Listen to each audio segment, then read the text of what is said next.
Only the super empath goes supernova versus the narcissist. As you know, or you ought to know, that I classify empaths, because they do exist, into 4 groups. The largest group, standard. The next largest group, codependent. Then, the next, super, and the rarest, contagion. Most people who are an empath don't belong to just one school, but have aspects of 2, 3, even 4 different schools in varying proportions, with various traits and characteristics associated with that. Some people have an insignificant minority element, some significant minority, strong or very strong, or a majority component. And for instance, if somebody is a majority standard empath, then they would be regarded as a standard empath. I also describe empaths with regard to 5 cadres: the saviour, the martyr, the carrier, the magnet, and the geezer. And again, some people have no component with regard to those cadres and are generally made up of 2 or more of them in varying proportions. Many people talk about the concept of the empathic supernova, a phrase and event coined by me, and of course utilised by others that copy my work, although many others fail to actually understand the nature of the empathic supernova. And I have explained elsewhere what it actually is. I've also explained elsewhere the distinction between the supernova and the cliff fight back. Many people think that they go supernova, when actually it is a cliff fight back.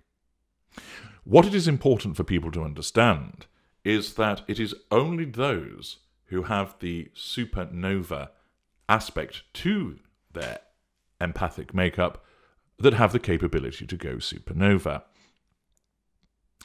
Of course, if you want to understand more about that makeup, you can use the empath detector test to determine whether you have that relevant component.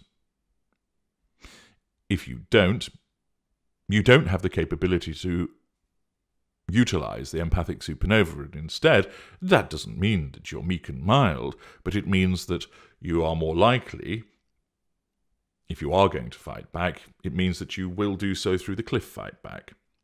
Some people don't fight back, for a variety of reasons, which it is unnecessary for me to go into in this particular video.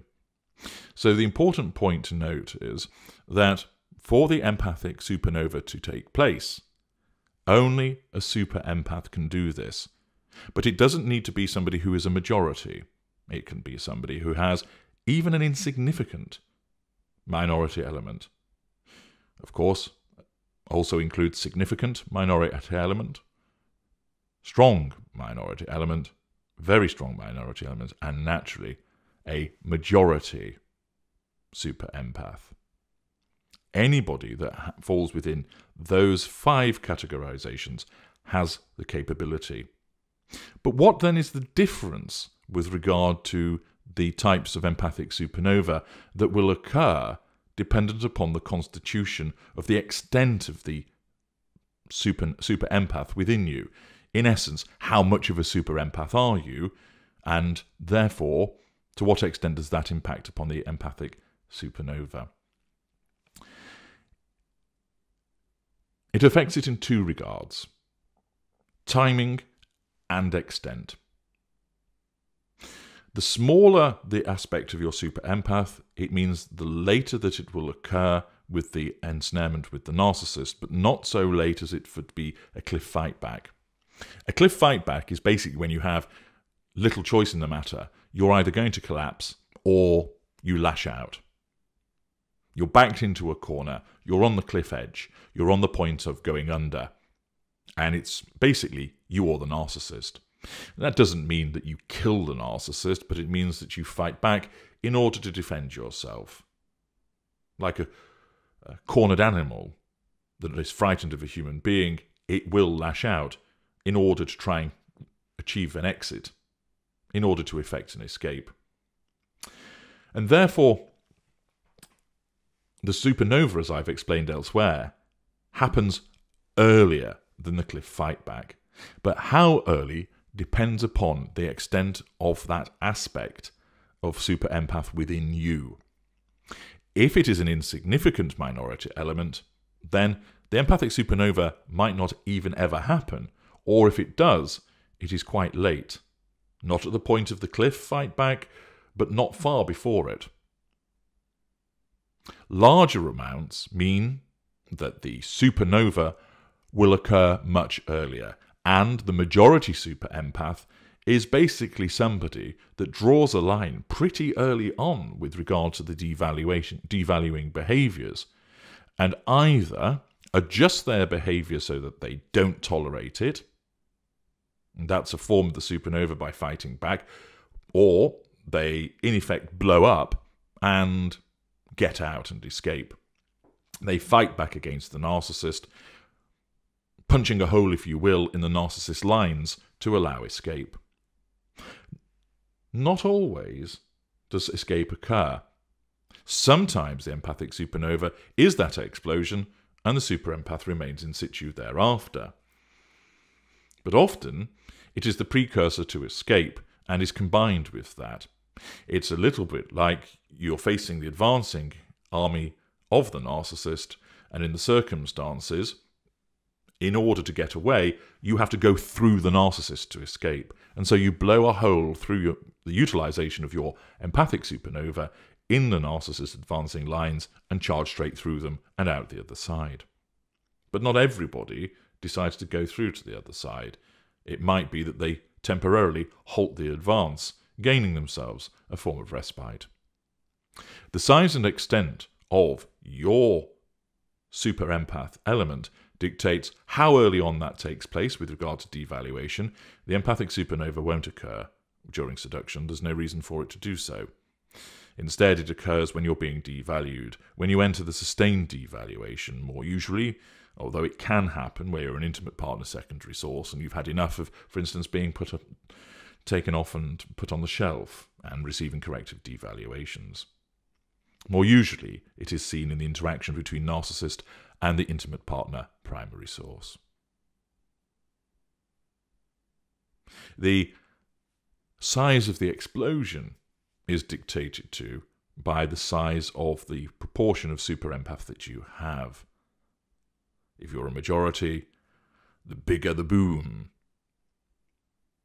Whilst it will still be substantial if you're a very strong super empath, and reasonably so if you're a strong super empath, beyond that, significant and insignificant, the boom isn't huge, but there is still something. It might be akin to temporarily knocking the narcissist out, possibly providing the opportunity for escape, but certainly granting you some kind of respite. But where the minority element is strong, very strong, or it is a majority element, those are the circumstances where the narcissist will face real problems as a consequence of the empathic supernova occurring.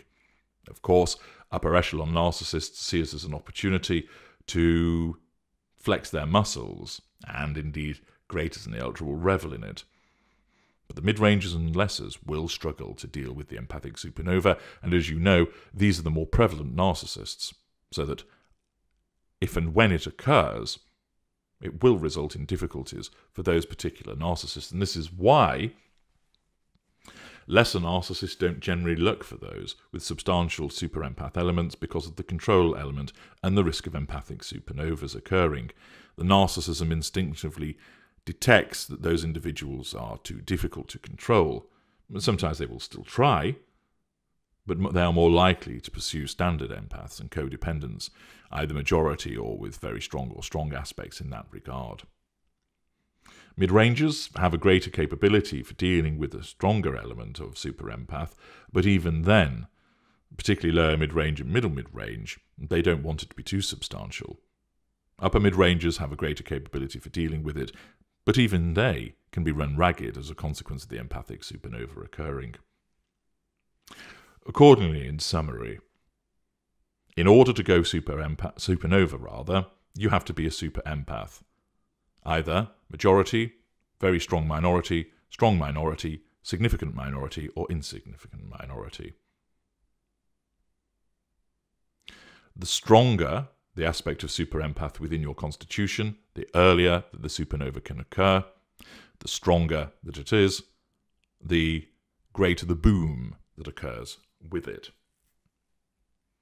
And that is how it's utilized as against the narcissist. The empathic supernova remains the most problematic element with regard to control that a narcissist will experience, of course subject to the school of narcissist that you are entangled with. If you want to learn more about what kind of empath you are, and if you have this super empath element, or whether you're a majority super empath, and therefore are something of the kick-ass when it comes to the empathic supernova, utilize the empath detector. Details are found in the video description. Otherwise, if you already know what you are, then you've learned more as a consequence of this information. I'm H.G. Tudor. Thank you for listening.